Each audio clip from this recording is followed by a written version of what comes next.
Una firma storica che apre i cancelli della Fiera di Padova all'università, due realtà, quella della formazione e quella imprenditoriale, che si incontrano e che daranno vita al nuovo hub dell'innovazione. Il polo, che ospiterà oltre 3.000 iscritti alla facoltà di ingegneria, verrà realizzato al posto del padiglione 2. Qui, in circa 1.000 metri quadri, lavoreranno e studieranno fianco a fianco studenti e piccole imprese. Insomma, teoria e pratica con le linee produttive si fonderanno per portare avanti progetti innovativi. Un investimento da 15 milioni di euro che dovrebbe essere disponibile per l'avvio dell'anno accademico 2021-2022.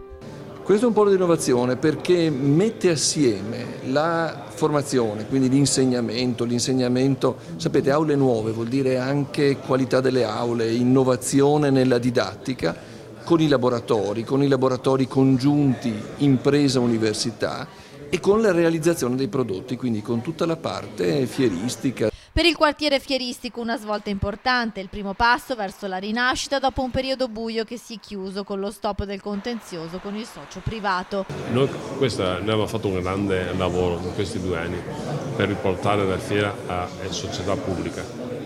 Questa è la prima puntata, la seconda è farla funzionare. Non è cosa facile, però sono convinto che tutti i soci assieme, con l'impegno di tutti, noi riusciremo a venire fuori al grande.